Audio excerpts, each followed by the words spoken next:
Hello, and welcome back to the English Learning Podcast, the place where you grow your English and your confidence one episode at a time. I'm your host, Jason. And I'm your co-host, Julia. We're so happy you're here with us today. Whether you're walking, working, or relaxing, thank you for spending time with us. Today's topic is really special and powerful. It's something every English learner needs to hear. Mistakes make your English master. Yes, a lot of learners feel shy, nervous, or even afraid to make mistakes. But what if we told you that mistakes are not your enemy, they're actually your best teacher? In this episode, we'll share personal stories, common mistakes, and practical tips to help you stop being afraid and start learning with confidence. We'll also talk about how to turn every mistake into a step forward. So if you've ever felt like giving up because you said the wrong word or forgot a rule, this episode is for you. Grab a cup of tea, sit back, and let's grow together. Let's dive in. You know, Julia, when I first started learning Spanish, I made so many embarrassing mistakes. But one moment really stayed with me.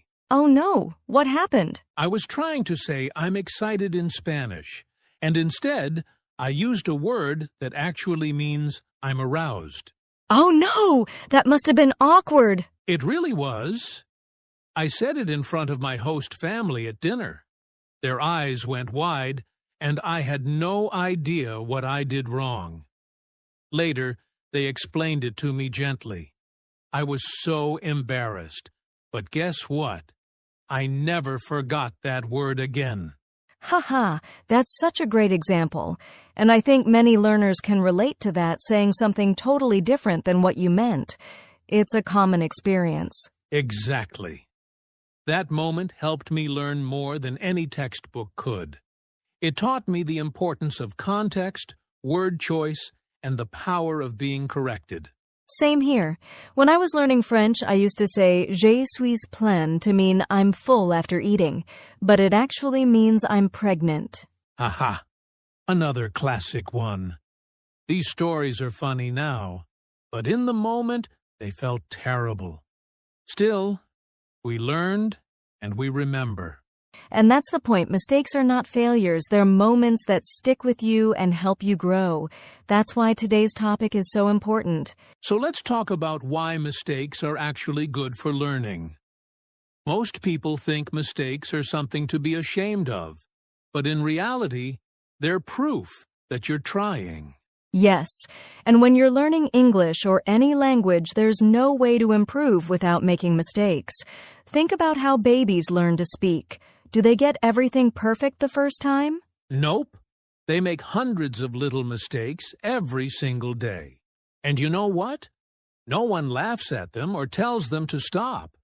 Instead, they keep practicing, and that's how they grow. Exactly. Mistakes show that your brain is working. You're testing new words, new grammar, new sounds, and each mistake is a sign that you're building new connections. Right. If you're not making mistakes, it probably means you're staying in your comfort zone, only using the English you already know. That's true. And when you stay safe, you stop growing. But when you push yourself and say something new, even if it's wrong, that's when real learning happens. It's also important to remember that mistakes give you feedback. When someone corrects you, or when you notice an error, you become aware, and that awareness is powerful. So if you're making mistakes, that's not failure. That's progress. You're learning through experience. And that's one of the best teachers in the world. Yes. So don't be afraid to try, to mess up, and to laugh at yourself. That's how fluency is built, not by being perfect, but by being brave. All right. Let's talk about some of the most common mistakes that beginner English learners make. And trust me, if you've made any of these, you're not alone. Not at all. Everyone makes these mistakes at the beginning. Let's start with a classic one using the wrong verb tense. For example, saying, yesterday I go to the market. Ah, yes. The correct sentence should be, yesterday I went to the market. This happens because many learners are still getting used to irregular verbs like go to went, eat to ate, see to saw. Right. So a good tip is to make a list of common irregular verbs and practice them in different sentences. Another common one using the wrong preposition, like I'm good in English, when it should be, I'm good at English. Prepositions are tricky. At, in, onto, they can be confusing, but don't worry. With time and listening practice, they become easier. Here's another one we hear a lot. He don't like coffee. That little word, don't should be, doesn't because we're talking about he, she, it. So the correct sentence is, he doesn't like coffee. Yes, subject-verb agreement is super important in English. Another example, she have a car. It should be, she has a car. Oh, and pronunciation mistakes, like saying vegetable as vegetable with all syllables when it's actually pronounced more like vegetable, only two clear sounds. Yes, and comfortable is another one. It's not comfortable, it's more like comfortable. English cuts sounds sometimes, so listening to native speakers really helps. Absolutely. One last common mistake I want to mention is using direct translation from your native language, like saying, I have 25 years, instead of I am 25 years old. That's so true. Some languages say it that way, but English uses am is are for age. So instead of translating word by word, focus on learning phrases. So to all our listeners, if you've made any of these mistakes, don't worry. We've all been there. What matters is that now you know and next time you'll get it right. All right, Jason, it's time for one of my favorite parts of the podcast, Funny Mistake Stories. Because, let's face it, learning English can be hilarious sometimes. Totally. Mistakes can feel awkward in the moment, but later they become great stories. I've got one. So, one of my students once said, I'm so boring in class. She meant to say she feels bored, but accidentally called herself boring. Oh no, that's such a common one. Bored is how you feel. Boring is what makes others feel bored. Big difference. Exactly. So instead of I'm boring in class, the correct sentence is I'm bored in class. We both laughed, and she never forgot the difference again. I had a student once who wanted to say he liked watching cartoons, but he accidentally said I love watching Cotton every day. Ha ha. I wonder what kind of shows those would be fluffy and soft. Super soft shows, but again, it was a simple mix-up in pronunciation, cartoon versus cotton, and once he laughed, he remembered the correct word easily. Another one a learner told me, I cooked my husband last night. I was like, what? Are you okay? She meant to say, I cooked for my husband. Missing that one little word totally changed the meaning. Oh my gosh, yes! Prepositions matter. That's a big reason why we say don't be afraid to make mistakes, but do learn from them. And if you can laugh about it, even better. Mistakes like these are unforgettable, and they often teach you faster than any grammar book can. So laugh, learn, and keep going. Mistakes are memories waiting to be made. Okay, Julia. We've talked about how mistakes are normal and even funny sometimes, but now let's get serious. How can learners actually learn from their mistakes? Great question. The first step is simple: pay attention to your mistakes. When you say something wrong or someone corrects you, don't ignore it. Write it down, think about it, and practice the correct version. Exactly. And that brings us to tip number 2. Keep a mistake journal. I always recommend this to my students. Every time you make a mistake, write what you said, what you should have said, why it was wrong. Yes, and reviewing that journal just once a week can help you spot patterns. Maybe you keep mixing up verb tenses or pronunciation. Once you see it clearly, you can focus your practice. Another helpful way is to repeat corrections out loud. Don't just hear the correction, say it yourself, multiple times. This helps build the correct sentence into your memory. And here's a big one: ask questions when you're corrected. Don't just nod. Ask why something is wrong. That curiosity is what turns a mistake into a lesson. Also, try self-correction. When you catch your own mistake while speaking, stop and fix it, even if it's mid-sentence. For example, he don't sorry. He doesn't like tea. That's great practice. I love that. It shows you're aware, and that awareness is a huge part of language growth. Finally, practice the corrected version in real sentences. Use the new word, the correct grammar, or pronunciation in different ways so it sticks in your brain. Yes, don't just memorize corrections, use them. Make them part of your everyday English. So, remember, friends don't run away from mistakes. Run toward them. They're like little teachers, pointing out the path to fluency.